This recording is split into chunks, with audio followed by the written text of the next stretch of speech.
कशाला हवी कामवाली? काही गरज आहे का तिची?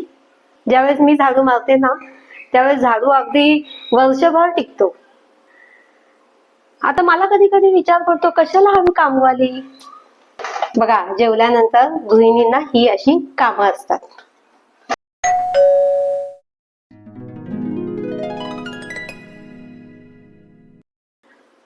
नमस्कार मैत्रिणींनो, मी सुरेखा. कशा आहात? मस्त आहात ना? मजेत आहात ना? मजेतच राहा. बरं, आजचा आपला विषय सुद्धा एक वेगळा विषय आहे आणि हा विषय तुमच्या सगळ्यांच्या आवडीचा आहे. मला माहिती आहे तुम्हाला हा विषय नक्की आवडेल. विषय आहे आपला अगदी जवळचा, जिव्हाळ्याचा विषय आहे बरं का, आणि सर्व मैत्रिणींचा आवडता.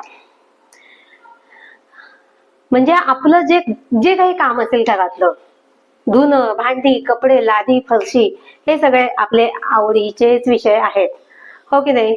आवडीचेच असंच म्हणावं लागेल.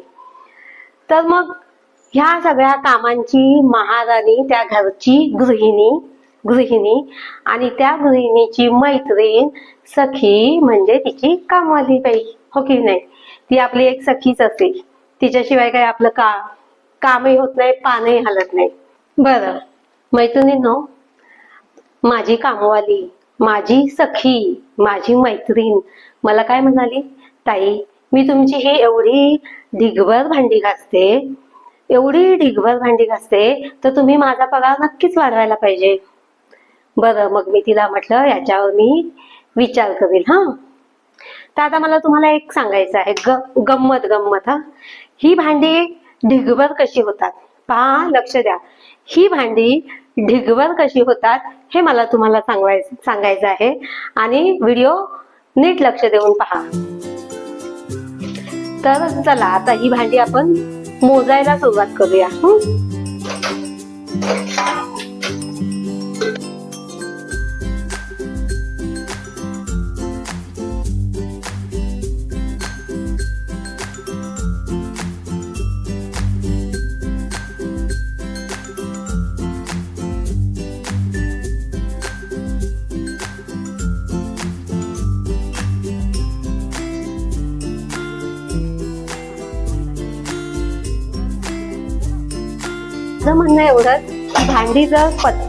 माझं म्हणणं एवढंच की भांडी जर पद्धतशीर ठेवली तर टोपलं ढिगभर वाटणं हवे.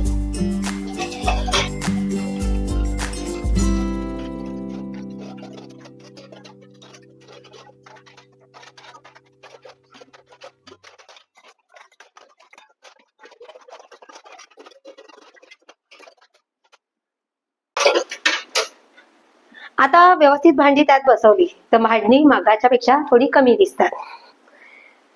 मग आता करायचं काय? मी विचार केला, मग आता करायचं काय? तर कामवाली सोबत हुज्जत घालत बसायची का? अगं, हे असंच आहे, हे तसंच आहे, हे आपण तिला करून दाखवायचं का? ठीक आहे, काही गोष्टी समजावूनही सांगावे लागतात. कधी कधी काय होतं, मी खूप विचार करते. मी जेव्हा फरशी पुसते ना, मला फरशी पुसायला पाऊण तास लागतो, पण जेव्हा कामवाली फरशी पुसते ना, तिची अगदी 10 मिनिटात पुसून होते. मी जेव्हा फरशी पुसते ना, तेव्हा माझ्या बादलीतलं, बकेट मधलं पाणी अगदी काळं असतं, आणि कामवाली जेव्हा फरशी पुसते तेव्हा तिचं पाणी अगदी स्वच्छ, नितळ असतं बरं का. कसं काय माहिती नाही. बरं, मी जेव्हा झाडू मारते ना, तेव्हा माझ्याकडून एवढा कचरा निघतो, आणि झाडू सुद्धा अगदी खूप दिवस टिकतो बरं का. ज्यावेळेस मी झाडू मारते ना, त्यावेळेस झाडू अगदी वर्षभर टिकतो. पण जेव्हा माझी मैत्रीण, माझी कामवाली जेव्हा झाडू मारते ना, तेव्हा एवढाच कचरा निघतो, आणि झाडू मात्र 3 महिन्यात खराब होतो. आता हे काय गंमत आहे, काय जादू आहे, माहिती नाही. तर असं हे असतं. पण कसं असतं, मग आता करायचं काय? पण कसं असतं, आपल्याला त्यांच्याशिवाय जमत नाही. त्यांनी थोडं आपल्याला समजून घ्यायचं, आपणही त्यांना थोडं समजून घ्यायचं, नाही का? पगार वाढवणं हा ज्याचा त्याचा पर्सनल विषय आहे. पगार वाढवायचा की नाही वाढवायचा हा ज्याचा त्याचा पर्सनल विषय आहे. काहींची पगार वाढवण्याची ऐपतही नसते. तर प्रत्येकाने आपापल्या परीने ते निर्णय घ्यायचे. मग आपल्या हातात काय असतं? काही गोष्टी तर नक्कीच आपल्या हातात असतात. आपण एक विचार नक्कीच करू शकतो की शेवटी ते सुद्धा माणूस आहेत. पैसा हा प्रत्येकालाच लागतो. आता मला कधी कधी विचार पडतो, कशाला हवी कामवाली? कशाला हवी कामवाली? तर काय आहे, आधी खूप कामं केलेली असतात आपण सुद्धा. एका ठराविक वयात आपण सुद्धा खूप कामं केलेली असतात.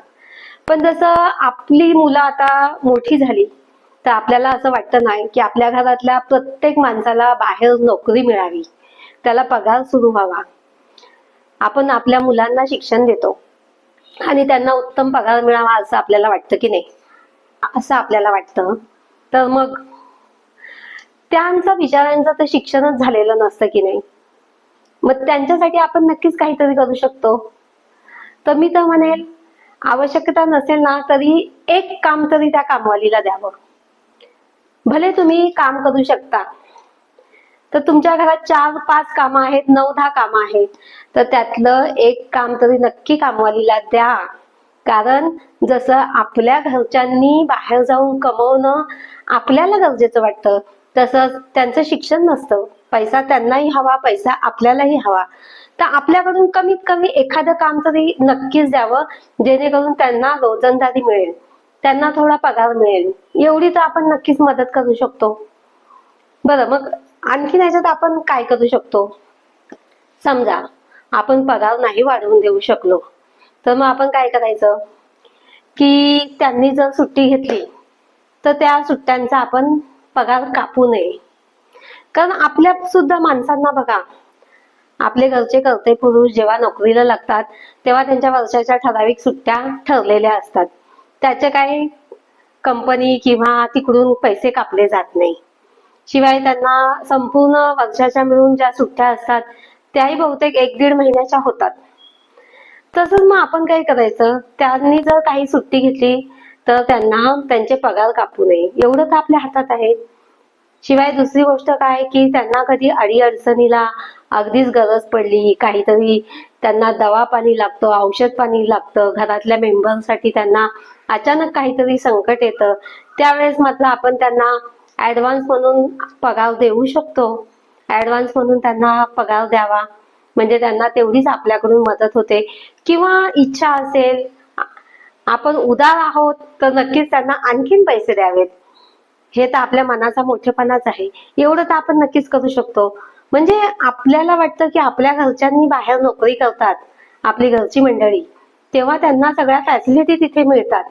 त्यांना मेडिकल सुद्धा मिळतं पहा कंपन्यांमधून. तसं मलाही वाटतं कधी कधी की आपली कामवाली ज्यावेळेस आजारी पडते त्यावेळेस तिला आपण नक्कीच औषध पाण्यासाठी थोडे पैसे द्यायला हवेत. आणि बहुतेक गृहिणी जर मिडल क्लासच्या असतील, श्रीमंतही आहेतच, मिडल क्लासच्या जरी असतील, मध्यमवर्गीय जरी असतील, तर त्या एक काम तर नक्कीच देऊ शकतात आपल्या घरातलं, की जेणेकरून त्यांना पगार चालू होईल.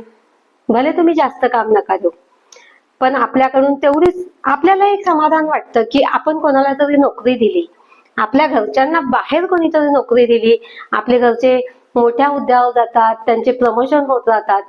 तर आपण सुद्धा एखादा कामगार जर काम शोधत असेल, एखादी महिला जर काम शोधत असेल, तर तिला नक्कीच आपण आपल्या घरातून रोजगार मिळवून द्यावा, ही एक चांगली गोष्ट आहे. तर असो, आजचा विषय कसा वाटला ते मला नक्की सांगा. तुमचे तुमच्या कामवाली सोबत कसे संबंध आहेत? तुम्हाला तुमची कामवाली त्रास देते का? तेही मला कमेंट मध्ये सांगा. आणि माझा हा विषय, माझे विचार कामवालीच्या संदर्भात कसे वाटले तेही मला सांगा. माझं म्हणणं एवढंच आहे, उत्तम व्यवस्थित खाऊन पिऊन तुम्ही सुखी असाल तर एखादी बाई जर बाहेर काम शोधत असेल, गरजू असेल, तर तिला तुमच्या घरात नक्की एखादं काम द्या. धन्यवाद.